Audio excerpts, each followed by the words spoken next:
Praise the Lord. கர்த்தர் நல்லவர், அவர் ஒரு பொழுதும் தவறு செய்ய மாட்டார். எனக்கு அன்பான தேவ பிள்ளைகளே, இந்த காலவேளையில ஆண்டவர் நம்ம கிட்ட ஒரு காரியத்தை சொல்ல வேண்டும் என்று விரும்புகிறார்.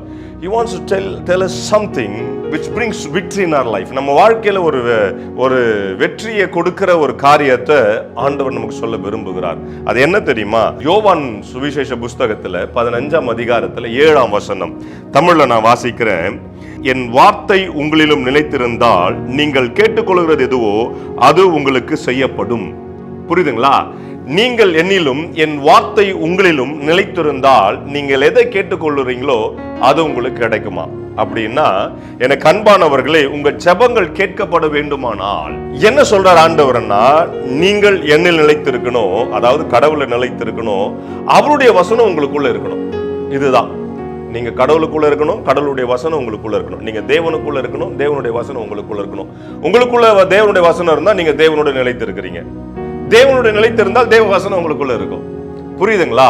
சோ எனக்கு அன்பான தேவ பிள்ளைகளே, அப்போ தேவனுடைய வசனம் உங்களுக்குள்ள இருந்தால் ஆண்டவருக்குள்ள நீங்க இருக்கிறீங்கன்னு அர்த்தம்.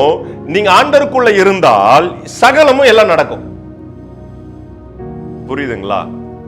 சகலம் எல்லாமே என்ன பண்ணுங்க, நேர்த்தியா நடக்க ஆரம்பிக்கும். பாருங்க என் அன்பான தேவ பிள்ளைகளே, யோசேப்பு தேவனோடு கூட இருந்தா அவன் செய்ததெல்லாம் வாய்த்தது, அவன் காரிய சித்தி ஆனான் என்று வசனம் சொல்லுது.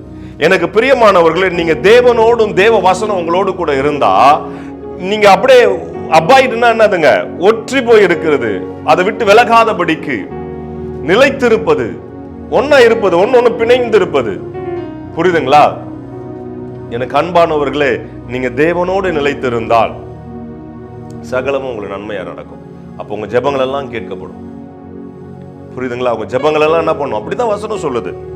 புரியுதுங்களா? எல்லாமே என்ன பண்ணும், நடக்கும் அப்படின்னு தான் சொல்லுது. It will be done for you. என்னதுங்க? Whatever you ask or whatever you wish, it will done for you அப்படின்னு இங்கிலீஷ்ல சொல்லுது. தமிழ்ல என்ன சொல்லுது? நீங்கள் கேட்டுக்கொள்வது எதுவோ அது உங்களுக்கு செய்யப்படும். நீங்க எதை கேட்கறீங்களோ அது செய்யப்படும். புரியுதுங்களா? சோ இதுல இருந்து என்ன புரிஞ்சுக்கிறீங்க? இந்த வசனம் உங்களுக்குள்ள இருக்கணும். நீங்க வசனத்துக்குள்ள இருந்தால் நீங்க கடவுளுக்குள்ள இருக்கிறீங்க.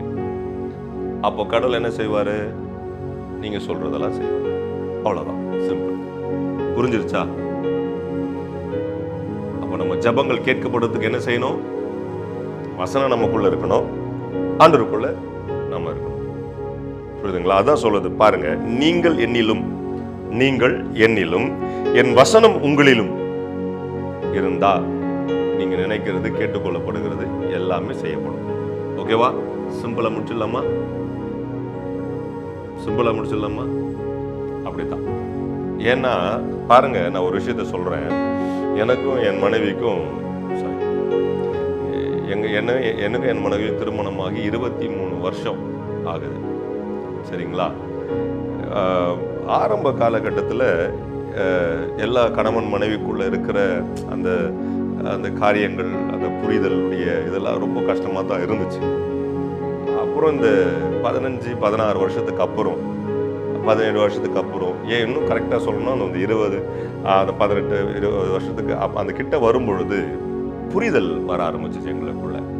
இப்போ நான் வெளியே ஊழியத்தை முடிச்சுட்டு வரும்பொழுது, இன்னைக்கு ஒரு மீன் குழம்பு இருந்தால் நல்லா இருக்குமே, அது ஒரு சாப்பிடணும் போல இருக்குது அப்படின்னு நினச்சிட்டு நான் வரேன்னு பாருங்களேன். அதான் வீட்டில் அங்கே மீன் குழம்பு இருக்கு.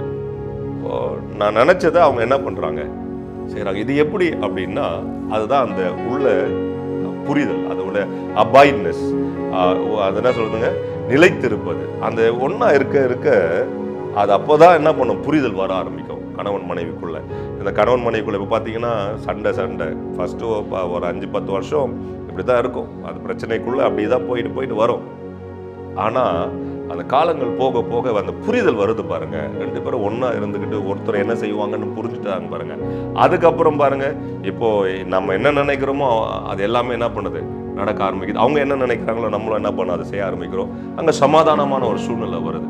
அதுபோல தான் நம்ம தேவனோடு கூட நம்ம நினைத்திருந்தோம்னா, தேவனுடைய வார்த்தை நம்மள நிலைத்திருந்தோம்னா, நம்ம என்ன நினைக்க போறோம்னு ஆண்டவருக்கு தெரியும். ஆண்டவர் என்ன செய்ய போறான்னு நமக்கு தெரியும். அப்படி தெரியும் போது எல்லாமே நேர்த்தியா என்ன பண்ணுமா, நடக்க ஆரம்பிக்கும். ஸோ அதனால தேவனை நிலைத்திருங்க, அவர் வசனம் உங்களை நிலைத்திருக்கட்டும். நீங்கள் கேட்பது நினைப்பதெல்லாம் உங்க வாழ்க்கையில் நடக்கும். சரியா? ஜெபம் பண்ணலாமா? பரலோக தகப்பனே, இந்த அருமையான நேரத்துக்காய் ஸ்தோத்திரம். அப்பா, தேவனுடைய வசனம் அன்பு பிள்ளைகளை நிலைத்து இருக்க, அவர்கள் உங்களுக்குள்ள நிலைத்து இருக்க கர்த்தர் கிருபை பாராட்டி அருளும்படியா ஜெபிக்கிறேன். அவருடைய ஆண்டவரை எல்லா பிரச்சனையும் நீங்களாக்கி ரட்சிக்க ஆண்டவர் நல்ல ஒரு பதிலை இந்த காலவேளையில் எங்களுக்கு தந்ததுக்காக, ஒரு நல்ல ஆன்சரை எங்களுக்கு தந்ததுக்காக நன்றி செலுத்துகிறோம். தேவனுடைய கரம் இருப்பதாக, தேவனுடைய சமாதானம் அந்த பிள்ளைகளை அரசாட்சி செய்யட்டும், நாமத்தை மையப்படுத்தும் இயேசுவின் நாமத்தினாலே. ஆமென், ஆமென், ஆமென். உங்க வாழ்க்கையில தோல்வியில கர்த்தர் ஜெயத்தை வச்சிருக்கார். God bless. Hello, praise the Lord. Daily blessing வேர்ட்ஸ்க்காக நீங்க எங்கிட்டு இருக்கீங்களா? இல்ல டெய்லி வார்த்தைகள் உங்களை வந்து ரீச் ஆகணும்னு நீங்க நினைக்கிறீங்களா? ப்ளீஸ் எங்களை வந்து யூடியூப்லயும் இன்ஸ்டாகிராம்லயும் ஃபேஸ்புக்லயும் ஃபாலோ பண்ணுங்க. கீழே ஹேண்டில்ஸோட நேம்ஸ் கொடுக்கப்படும். ஸோ டெய்லி மெசேஜ்க்காகவும் அனாயிண்டிங் வேர்ட்ஸ்க்காகவும் டங்ஸ்ல நீங்க பேசணும்னு நினைக்கிறீங்களா? அதுக்காக வீடியோஸ் நாங்கள் அப்லோட் பண்ணியிருக்கோம். அது மாத்திரம் இல்லை, இன்ஸ்டாகிராம்ஸ்ல டெய்லி உங்களுக்கு ஏற்றும்படியாக வார்த்தைகள் வந்து அப்லோட் பண்ணப்படுது, போஸ்ட் பண்ணப்படுது. அதை பார்த்து ஃபாலோ பண்ணி நீங்க ஆசீர்வாதம் அடையணும் நாங்கள் விருப்பப்படுறோம். ஸோ எங்களோட இன்ஸ்டாகிராம் ஹேண்டில்ஸ் இங்கே போடுவாங்க, ஃபேஸ்புக் ஹேண்டில்ஸ் இங்கே போடுவாங்க. அது மாத்திரம் இல்லாமல் எங்களோட யூடியூப் சேனல்ஸ் இருக்கு, சப்ஸ்கிரைப் பண்ணுங்க. ஆசீர்வாதமான வார்த்தைகள், அனாயிண்டிங்கான வார்த்தைகள் உங்க அடையணும் நாங்கள் விருப்பப்படுறோம், ஆசீர்வாதப்படணும் நாங்கள் விருப்பப்படுறோம். ப்ளீஸ் எங்களை ஃபாலோ பண்ணுங்க, சப்ஸ்கிரைப் பண்ணுங்க, ஷேர் பண்ணுங்க, லைக் பண்ணுங்க.